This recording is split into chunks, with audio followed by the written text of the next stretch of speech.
Bienvenidas y bienvenidos a esta emisión de la estrategia Aprende en Casa 2 para el ciclo escolar 2020-2021. Yo soy Leslie Mendívil y los invito a seguir trabajando con estos recursos de la educación a distancia. Para dirigir esta sesión, contamos con la presencia de la maestra Erandi Rodríguez. Bienvenida, maestra. Gracias, Leslie. Me da mucho gusto poder compartir con ustedes este espacio, dirigido principalmente a quienes inician una nueva etapa escolar y cursan el primer grado de secundaria. La asignatura que vamos a trabajar con ustedes es Lengua Materna 1 y a través de este espacio iré compartiendo diversos datos sobre las características de los personajes de narración de distintos subgéneros, para que juntos continuemos aprendiendo sobre el tema con lecturas diferentes que nos permitan desarrollar las capacidades necesarias para cumplir sus metas a corto, mediano y largo plazo dentro de una de las artes más hermosas, la literatura. Tomemos en cuenta que esta sesión es un recurso más que apoyará para abordar el contenido de manera específica. Ahora, entremos en materia. Ustedes seguramente han leído las obras de distintos subgéneros narrativos. También han ubicado el ambiente y el espacio donde se desarrolla la historia y han reconocido las tramas de estas obras. En esta sesión, analizaremos las características de diversos personajes, así que durante los próximos minutos observaremos el rostro, las expresiones y el comportamiento de distintos personajes para distinguir las peculiaridades físicas y psicológicas de cada uno. Por eso, a la emisión de hoy la titularemos Adivina cómo soy. Los materiales que vamos a utilizar en la sesión de Adivina cómo soy son cuaderno, bolígrafo o lápiz, su libro de texto de Lengua Materna 1. Les sugerimos que realicen sus anotaciones y registren las dudas e inquietudes que surjan durante la sesión. Si tienen dudas, pueden consultarlas en su libro de texto durante la sesión o después, una vez que hayan tenido tiempo de reflexionar sobre los retos que ponga la maestra Erandi durante la sesión. Y si tuvieran algún tipo de problema técnico o personal o no pudieran ver la emisión completa, o si desean volverla a ver, recuerden que las sesiones se repetirán. Todo subgénero narrativo, como la ciencia ficción, el terror, la comedia o la aventura, presentan personajes con ciertas características que permiten desarrollar la historia como se desea. Pero, ¿qué es un personaje? ¿De dónde viene la palabra? ¿Por qué se les llama de esa manera a quienes participan en los distintos géneros y subgéneros narrativos? ¿Qué opinas, Leslie? ¿A qué te suena la palabra o dónde la has oído antes? Pues me suena como a persona, como si estuviera hablando de las personas que salen en un cuento o en una obra de teatro. En efecto, personaje y persona están relacionadas, en eso tienes razón, pero de una manera distinta a la que estás pensando. La palabra personaje proviene del latín persona, que significa máscara. En el teatro clásico antiguo, los actores utilizaban máscaras para representar los distintos papeles requeridos. Hoy en día, el término hace referencia a personas o seres imaginarios que aparecen en diversas obras. Los personajes son los elementos de la narración que llevan a cabo las acciones contadas por el narrador. Ahora, leeré un pequeño fragmento de un cuento de hadas clásico que seguramente ustedes ya conocen. Aquí, el autor del cuento, Charles Perrault, comienza así esta historia, que les invito a leer conmigo. Había una vez un gentil hombre que se casó en segundas nupcias con una mujer, la más altanera y orgullosa que jamás se haya visto. Tenía 2 hijas por el estilo y que se le parecían en todo.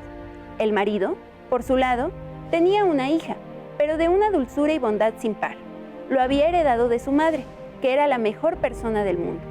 Después de realizarse la boda, la madrastra dio libre curso a su mal carácter. No pudo soportar las cualidades de la joven, que hacían parecer todavía más odiosas a sus hijas. La obligó a las más viles de las tareas de la casa.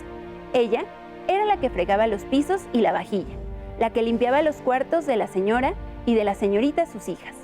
Dormía en lo más alto de la casa, en una buhardilla, sobre una mísera manta, mientras sus hermanas ocupaban habitaciones con parquet, donde tenían camas a la última moda y espejos en que podían mirarse de cuerpo entero. ¿Qué pensaron mientras leíamos el fragmento? ¿Ya conocían el cuento o fue nuevo para ustedes? ¿Tú ya lo conocías, Leslie? Sí, claro. Es el del baile, el príncipe y el zapato, ¿no? Ese mismo, y tiene muchas versiones. ¿Te fuiste imaginando a los personajes conforme íbamos leyendo? Sí, mientras usted leía, en mi cabeza se iban dibujando los personajes con sus rasgos físicos y también imaginé la casa donde vivían. Esas camas de última moda y los espejos Me imaginé esa descripción y la comparé con los dibujos y las representaciones de la película animada. Claro, esa historia en particular tiene una versión en película animada. Pero ¿qué pasa cuando no hay película? Cuando no existe un referente visual que nos permite imaginarnos exactamente al personaje y solo tenemos la descripción del autor. ¿Qué crees que pasa entonces, Leslie? No, pues ahí sí vale más que el autor sea muy claro y lo explique muy bien.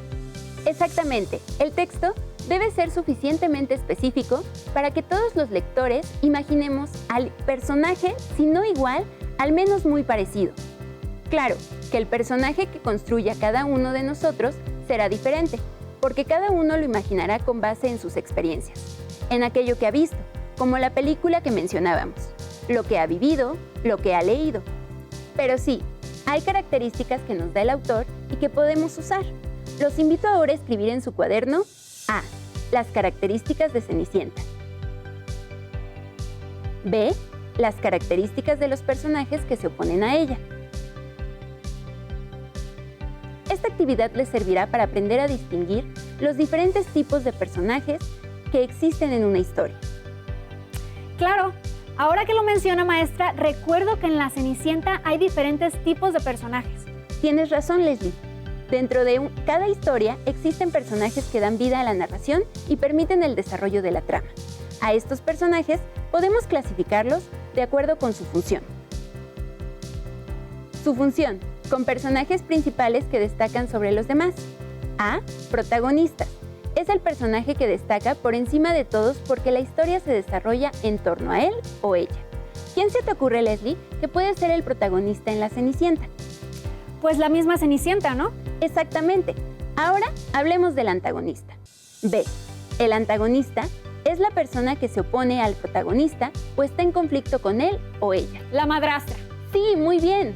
Ahora hablemos de los personajes secundarios. Los personajes secundarios son aquellos cuya importancia es menor, aunque a veces adquieren relevancia en algún episodio. Sirven para conocer mejor a los personajes principales o son importantes para que la acción avance. Y finalmente los fugaces, aquellos que aparecen en algún episodio con una función poco importante y desaparecen el resto de la historia. Otra de las clasificaciones de los personajes se relaciona con la caracterización. Caracterización. 1. Clases de personajes. Inciso A. Redondos. Ellos representan los conflictos psicológicos de los seres humanos. Evolucionan durante el transcurso de la narración con cambios significativos en sus actitudes, pensamientos o sentimientos.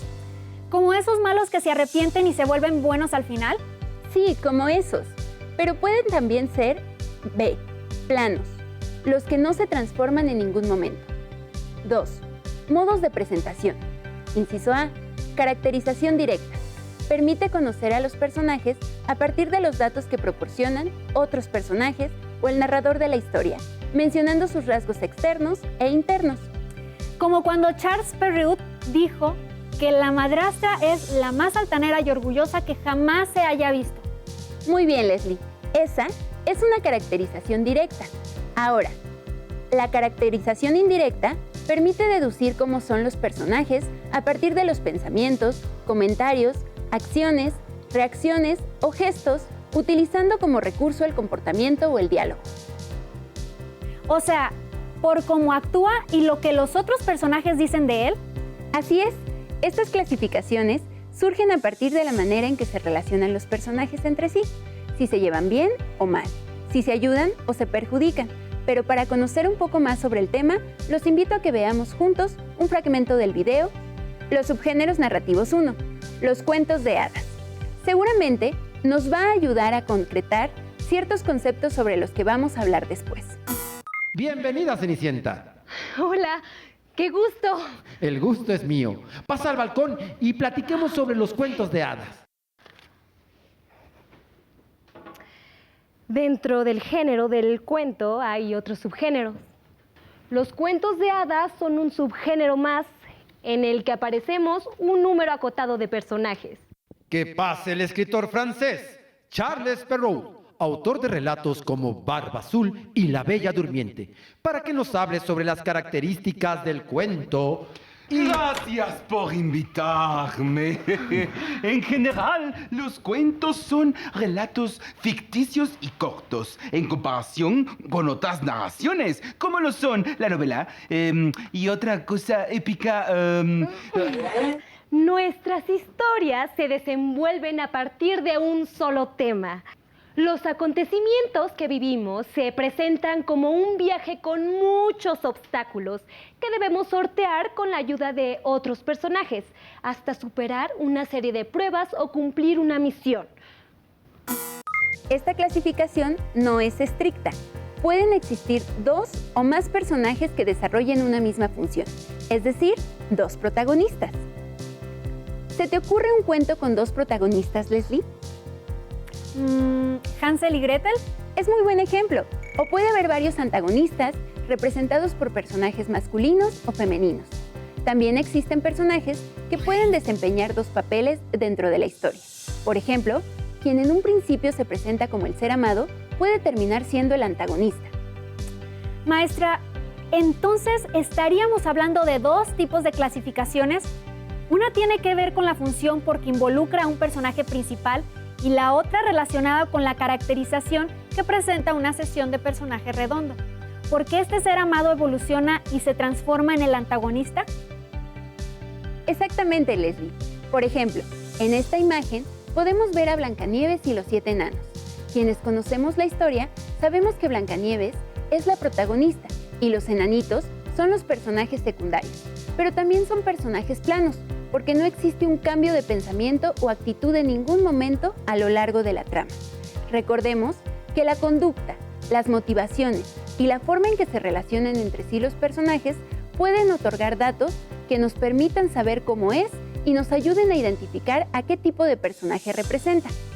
Sin embargo, el proceso para identificarlos se dificulta cuando el protagonista tiene ciertas actitudes negativas o el antagonista parece en principio el aliado o el ser amado para posteriormente mostrar sus verdaderas intenciones. Otro factor que debemos considerar dentro de la trama es el narrador, porque será él quien otorgue la clasificación a los personajes.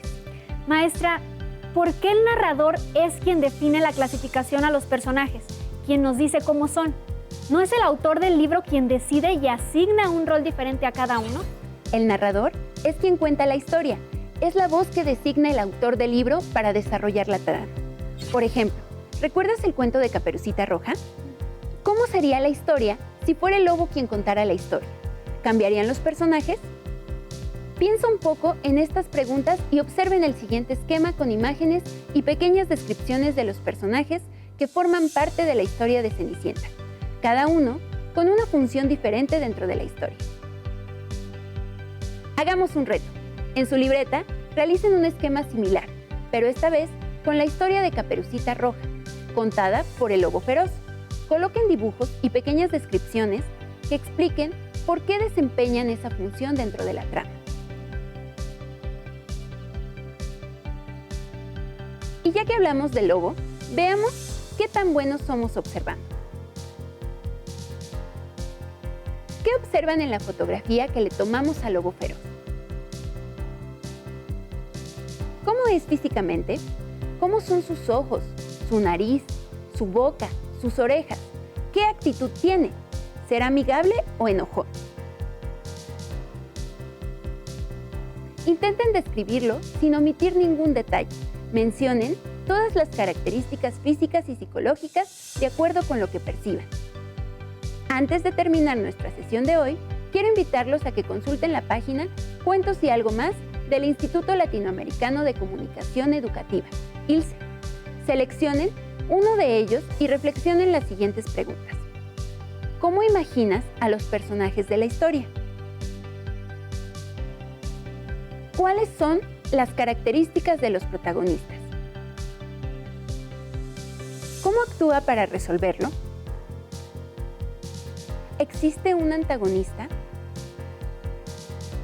¿Por qué consideras que es él? En caso de no poder acceder a la cámara sugerida, seguramente conoces un cuento clásico o tienes en casa un libro del que te puedes apoyar para dar respuesta a las preguntas señaladas con anterioridad. Ahora, Esto no solo aplica en los cuentos, sino a cualquier obra literaria. Por eso, los invito a que veamos en la novela de Fahrenheit 451, que se publicó en 1953, cómo se presentan los personajes. Veamos.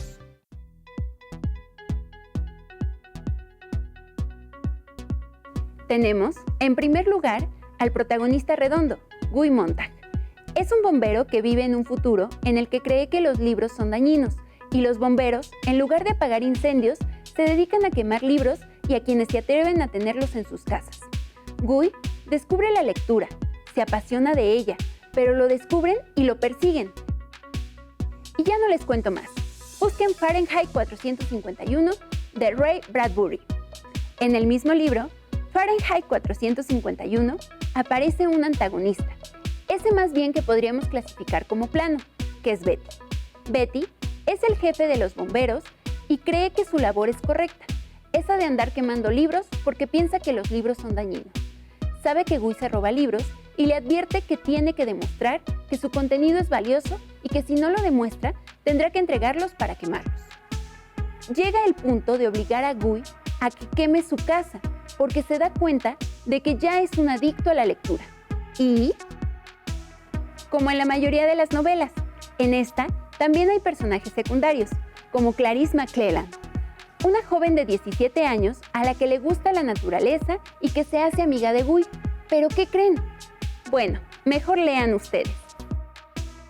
Clarice McClelland es una joven de 17 años a la que le gusta la naturaleza y de la que Guy se hace amigo, pero luego ella... Otro personaje secundario es Mildred, la esposa de Guy. Pero en algún momento, él se da cuenta que no comparten muchas cosas y...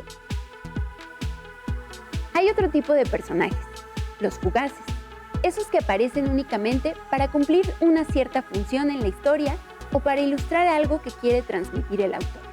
Aquí, Ray Bradbury se valió de una anciana que se niega a abandonar sus libros, y si vieran cómo le fue. O los hombre libro, que son mujeres y hombres rebeldes que están fuera de la ley y su forma de rebelión es memorizar los libros. ¿Qué les parecen estos ejemplos de Fahrenheit 451? ¿Qué les dicen sobre cómo aprovecha el autor a los distintos personajes para construir su obra? A mí me llama la atención que diga que el antagonista es plano, ese Betty. ¿Quiere decir que nunca en la historia se va a volver bueno y va a intentar salvar los libros como los otros personajes? Tendrás que leerlo para averiguarlo. Pero bueno, el tiempo pasa y ya casi nos vamos. Para despedirnos, hagamos un último reto. Ustedes son los protagonistas de su vida y tienen una historia de aproximadamente 12 años.